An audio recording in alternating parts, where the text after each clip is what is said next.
Y una de las características de las pandemias es evolucionar en ondas. Generalmente se ve una primera onda pandémica que puede durar 6 o como máximo 12 semanas, a veces menos de ese periodo, y después se entra en silencio o de poca actividad del virus y después puede volver una segunda onda. Sería de esperar que en el caso de una pandemia, en este momento del desarrollo, para esa segunda onda ya haya vacunas disponibles y que se hayan desarrollado.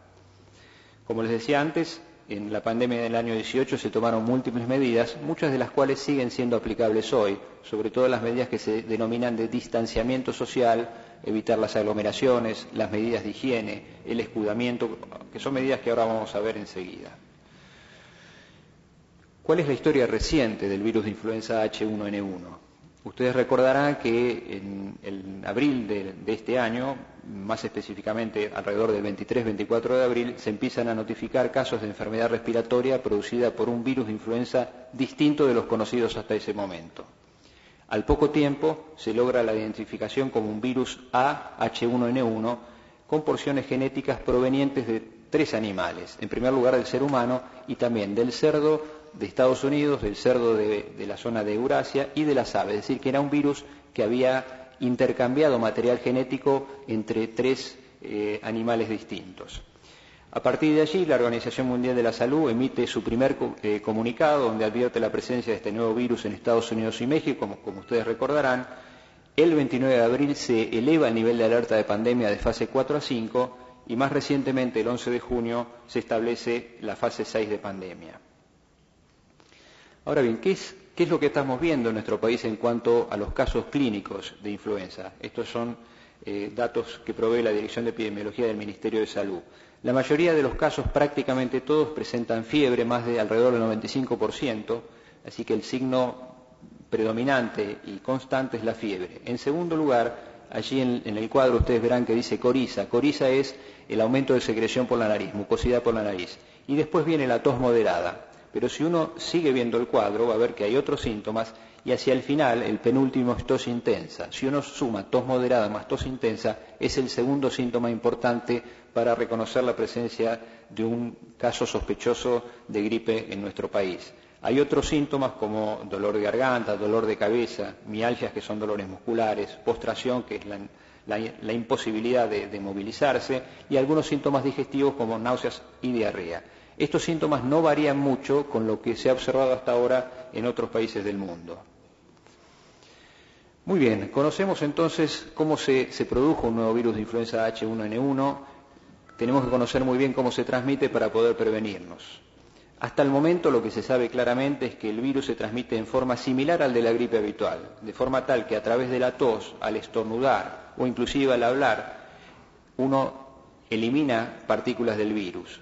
Pero también esas partículas se transmiten poca distancia, no más de 1 metro, de forma tal que puede ser transmitido directo de persona a persona si una persona está muy cerca de una persona que está tosiendo y tiene la enfermedad. Pero también no hay que olvidarse, esto es muy importante, que el virus, al estornudar o al toser, queda sobre superficies, ese virus permanece activo durante varias horas y si una persona toca esas superficies y después se lleva las manos a la cara o a la nariz, puede infectarse. Entonces, las 2 vías principales son la respiratoria directa de persona a persona, tiene que haber un contacto estrecho, una cercanía importante, y después una vía muy importante es la contaminación de superficies que cuando uno las toca, como dijimos antes, se puede infectar. Inicialmente se habló de cómo el cerdo era el promotor, digamos, de este nuevo virus, podía haber algún riesgo en la ingesta de carne de cerdo, pero no es este el caso, claramente. Como decíamos recién, el virus puede vivir varias horas en distintas superficies, pero también en las manos sobrevive 5 minutos. Si uno piensa qué es lo que puede hacer en 5 minutos con las manos, a cuántas personas puede saludar, a cuántas personas puede tocar, hay que pensar que el virus se puede diseminar fácilmente. Es un virus muy transmisible, entonces el lavado de manos frecuente, como vamos a ver ahora, es una de las medidas más importantes.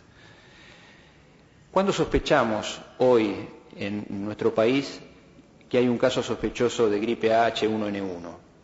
Toda persona que presente enfermedad respiratoria aguda febril con más de 38 grados centígrados, en un espectro que va desde enfermedad tipo influenza, que es tos y alguna de las manifestaciones que yo les mostraba recién, hasta neumonía.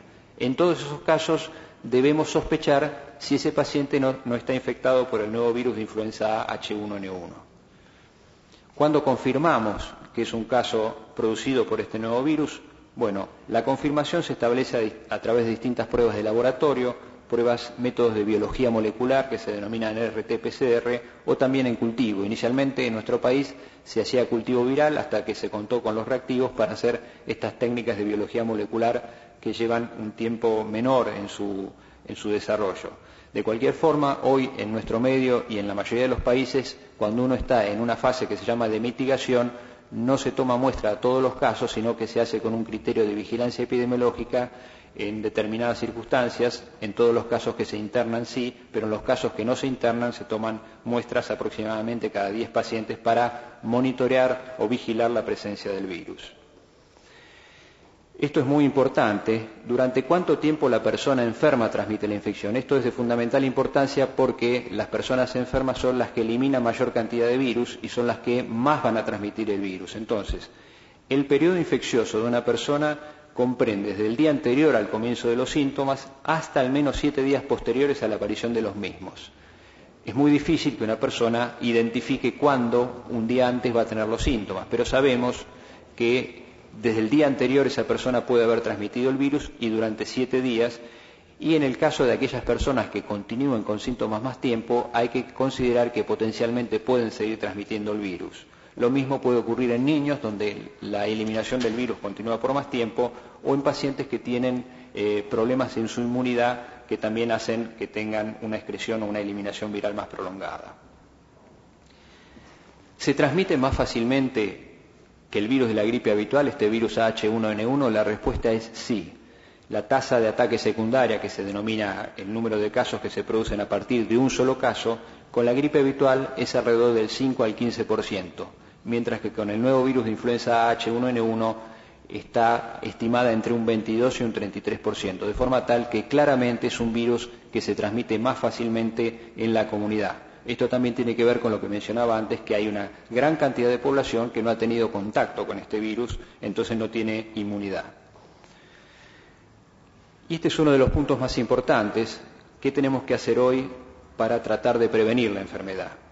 Como decíamos recién, las medidas que el virus se transmite a través de las secreciones que uno elimina del tracto respiratorio, del aparato respiratorio, de forma tal que, por ejemplo, taparse la boca y la nariz con toallas o pañuelos de papel al toser y al estornudar, que sean descartables, y descartarlos inmediatamente, esto previene la transmisión. Lo mismo que escudarse con el codo, eso evita la diseminación del virus hacia otras personas. Y también, y muy importante, es realizar el lavado de manos frecuentemente. Con agua y jabón alcanza. Si uno no tiene disponibilidad de agua y jabón, el alcohol en gel es también tan útil como el lavado de manos. En particular, el lavado de manos hay que hacerlo constantemente, pero sobre todo después de toser y estornudar. Y también evitar, como decíamos antes, tocarse la boca, la nariz y los ojos, evitar el contacto cercano con personas con síntomas de gripe y el autoaislamiento inmediato ante la presencia de síntomas. Esto es muy importante, por lo que yo mencionaba antes, que el momento de mayor eliminación del virus es cuando la persona está enferma, de forma tal que si esa persona se queda en su domicilio, seguramente no va a estar transmitiendo el virus a otras personas con las que tenga contacto. Esto es simplemente para mostrar. Dijimos que el virus se transmite de persona a persona cuando hay una distancia menor de 1 metro. Fíjense, en rojo está, en colorado, lo que el espacio o el distanciamiento que hay en una escuela básica. En amarillo son escuelas de mayor nivel, y después en una oficina en azul, y en verde en una vivienda. Es decir, que hay mayor separación en las viviendas que en el domicilio de una persona. Esto sería una familia tipo en una casa. Fíjense en la misma situación en una escuela. Es decir, que en las escuelas es un lugar de alta transmisión del virus de influenza. En un momento de la epidemia de H1N1, hace algunas pocas semanas, el 80% de los casos en nuestro medio se veían en escolares. Habitualmente en las epidemias de influenza esto empieza en este grupo de pacientes, los escolares, y después se transmite a personas de más edad. ¿Qué sabemos del uso de antivirales y este nuevo virus? Este virus, en pruebas de laboratorio, demostró ser sensibles a 2 antivirales. Uno que se llama oseltamivir, que es el que está en nuestro país disponible, y otro que se llama zanamivir, que seguramente en poco tiempo también va a estar disponible en nuestro país. pero al mismo tiempo esas pruebas de laboratorio demostraron que este virus es resistente a otros antivirales más antiguos.